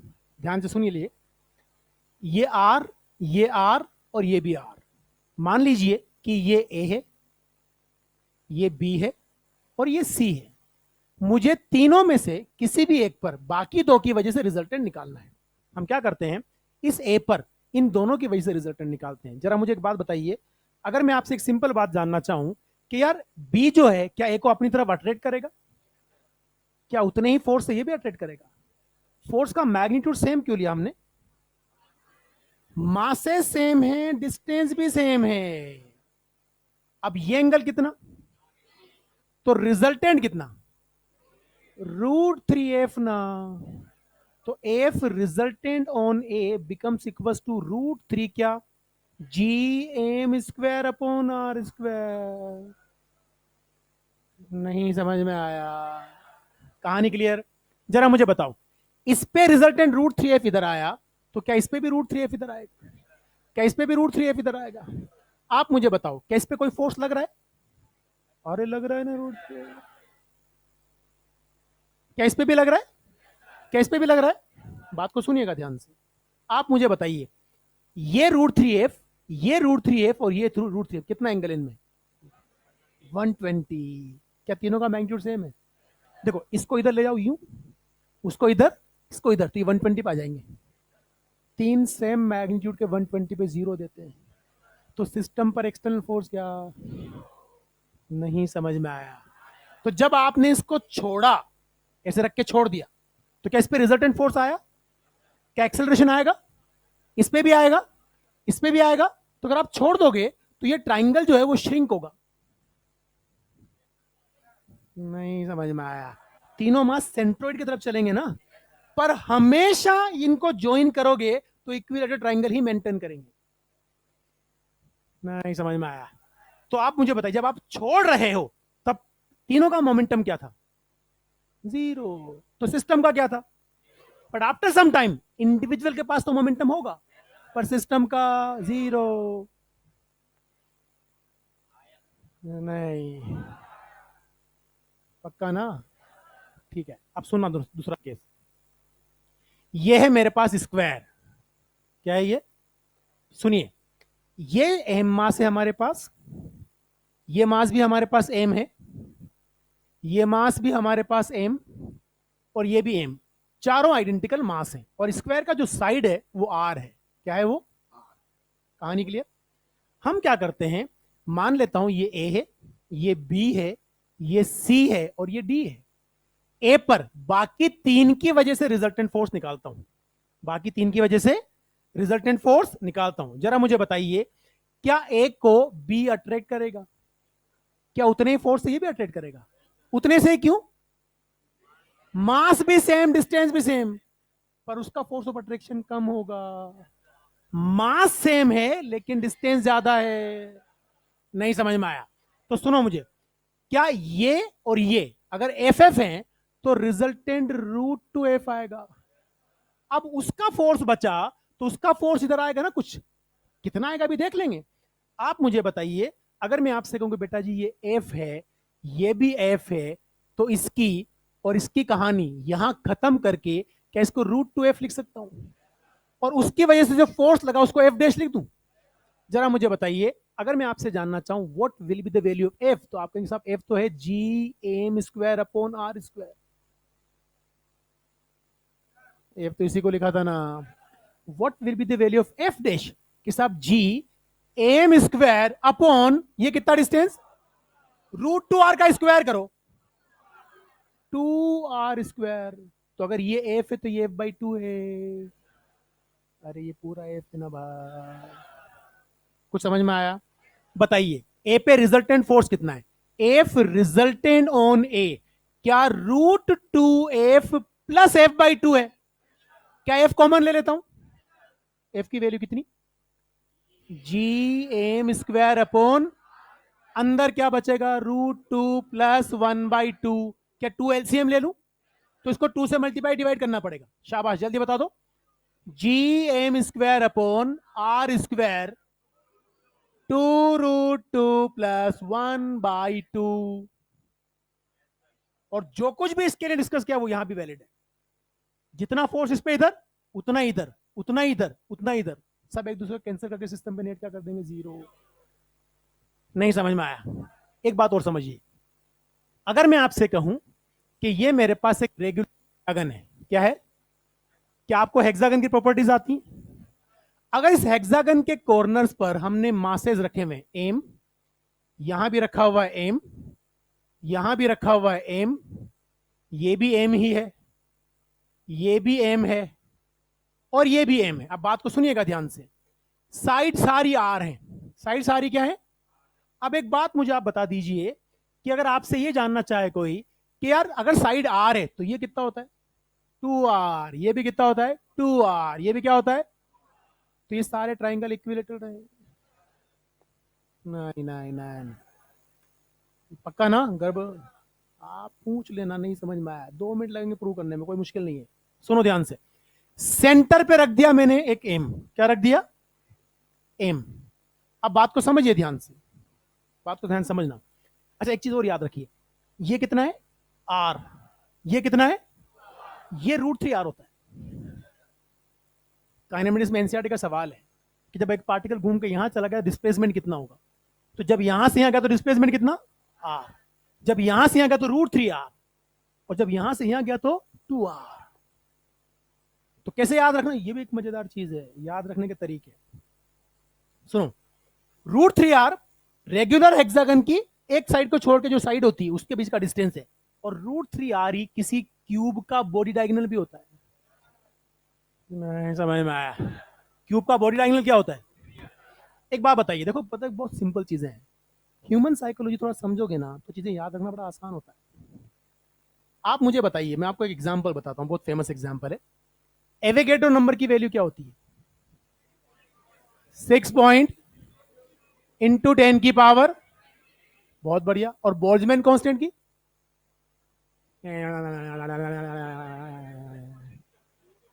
उसको सबने सुर में बोला, इसने क्या बिगाड़ा?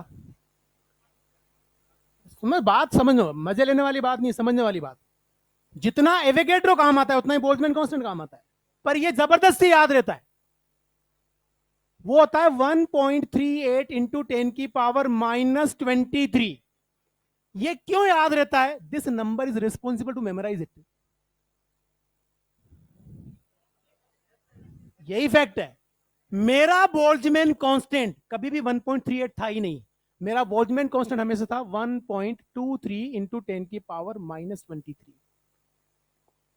मेरा कोई सवाल गलत नहीं होता जब मैं इससे सॉल्व करता हूं। एक और मजेदार चीज बताऊं, जब आप इसको ऐसे याद रखते हो ना तो आपको यह भी पता होता है आपने 2 3 किसकी जगह लिखा हुआ है। नहीं समझ में आया?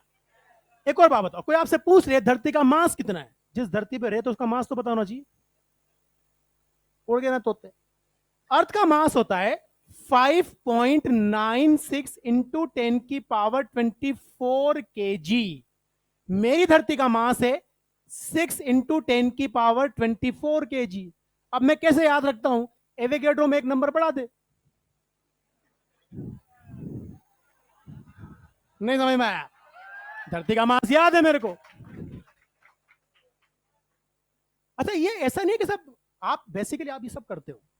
आजकल तो क्या गूगल आ गया ना, एड्रेस सेट किया, वो अपना भी left turn right turn. Once upon time जब गूगल नहीं था, आपने कोई एड्रेस ढूंढा तो आप क्या करते हो? गलियों के चक्कर काटते हो, 3 3 4 4 चक्कर काटे, घर नहीं मिला, फिर बड़ी मुश्किल से घर मिला, तो घर मिलने में पता लगा कि यार इस ट्रांसफार्मर के यहां से तो मैं 2 बार गुजर गया था। नहीं समझ में आई बात? अब जब 1 महीने बाद आप वहां जाते हो तो दिमाग में घर नहीं होता, ट्रांसफार्मर होता है।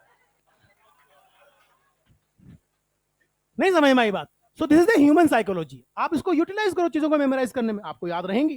खैर, अभी बढ़ते हैं वापस अपनी जगह पे और हमारे सवाल पे आ जाते हैं। यहां देखिए, मैंने आपसे कहा बेटा ये √3r होता है। √3r किसी क्यूब का बॉडी डायगोनल भी होता है।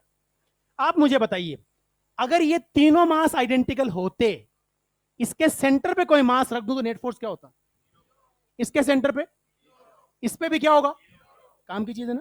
अब हम एक काम करते हैं, ये एक पॉलीगन है 3 साइड का, ये भी एक पॉलीगन है 4 साइड का, ये पॉलीगन है 6 साइड का, ऑक्टागन भी पॉलीगन होगा 8 साइड का, एक रिंग भी पॉलीगन है इनफाइनाइट साइज की। नहीं समझ में आया? रिंग भी एक पॉलीगन है इनफाइनाइट साइज की। इसके सेंटर पे मास रखोगे फोर्स 0, यहां भी 0, यहां भी 0, रिंग के सेंटर पे भी 0। हम सीधा याद रखेंगे, अगर एन रेगुलर साइड का कोई पॉलीगन हो, उसके सेंटर पे कोई भी मास रख दो, नेट फोर्स 0 मिलेगा। नहीं समझ में आया? एन रेगुलर साइज का कोई भी पॉलीगन हो, उसके सेंटर पे कोई मास रखोगे, नेट फोर्स क्या मिलेगा? पर अब इस सवाल को मैं थोड़ा सा बदलता हूं। आप मुझे बताइए, ये है एम, इसको करता हूं 2m, इसको 3m, इसको 4m, 5m, 6m, but this is m।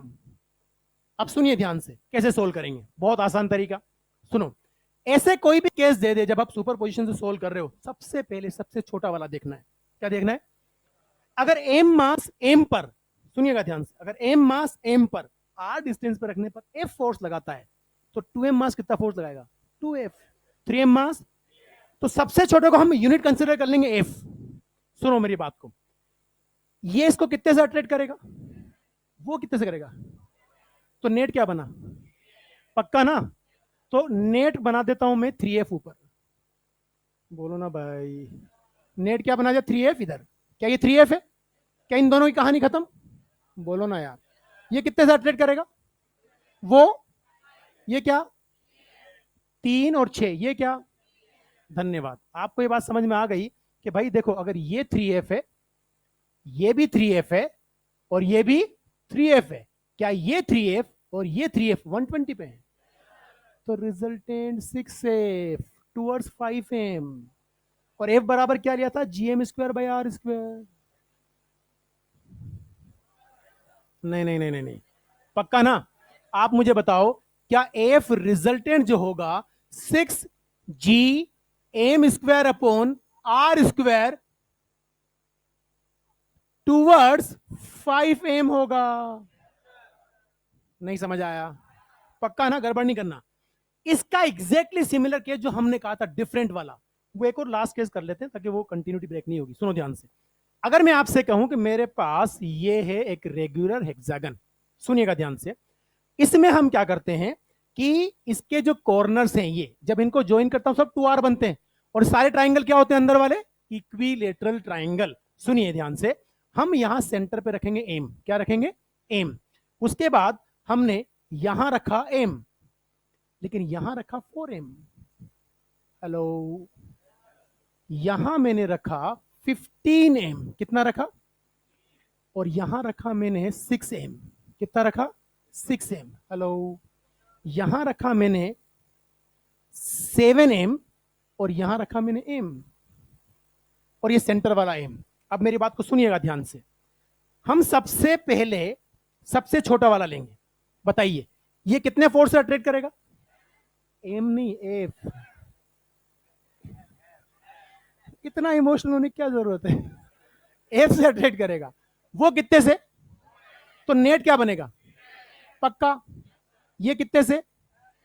F से ना। ये कितने से? कितना बना? 15 और 6।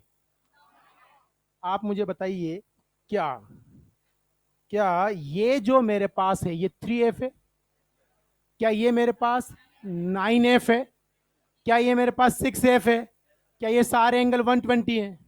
अब तो गणित मुझे आती है। नहीं समझ में आया? ऊपर क्या लिखूं बताओ? 3f ना। इसको क्या लिखूं? 9f को क्या लिखूं? 3f प्लस 6f ना। इसको क्या लिखूं? 3f प्लस 3f ना। आप मुझे बताइए, क्या ये और ये मिलके 0 कर देंगे? इधर कितना बचा? 3f। उधर कितना बचा? 3f प्लस 3f ना।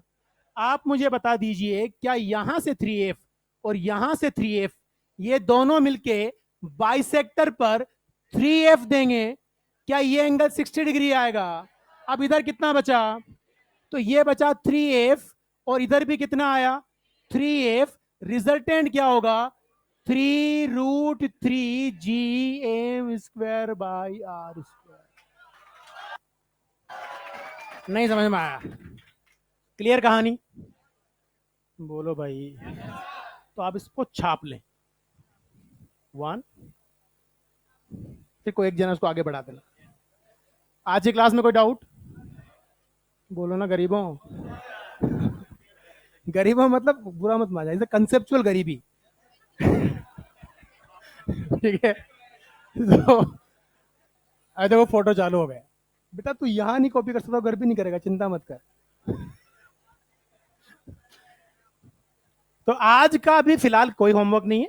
आज हम जो आज भी पढ़ाया है, जो भी आपको बताया है, आपको थोड़ा सा उसको अच्छे से रिवाइज कर लेना। नेक्स्ट क्लास में बढ़िया सवाल करेंगे, बढ़िया कंसेप्ट सीखेंगे, और नेक्स्ट क्लास में मैं आपको सिस्टमेटिक होमवर्क देना शुरू कर दूंगा। राइट? हेलो? ठीक है। स्टिल एक बात क्लियर कर लेना, मैंने आपसे पहले कह दिया, जर्नी थोड़ी सी लंबी है इलेक्ट्रोमैग्नेटिज्म वाली, तो यहां कॉन्सेप्ट क्लियर करने जरूरी हैं। ह्यूमन साइकोलॉजी है, आप एक बार पढ़ोगे, पहली बार सीखोगे, नहीं याद रहता, भूल भी जाते हो, दोबारा पूछो, तिबारा पूछो, पर करते रहो, कंटिन्यूस प्रैक्टिस, धीरे धीरे चीजें परमानेंट मेमोरी में सेट होती हैं। ठीक है, चलो नेक्स्ट क्लास में मिलेंगे। थैंक यू सो मच, बहुत बहुत धन्यवाद, आपने पढ़ा समझा, मतलब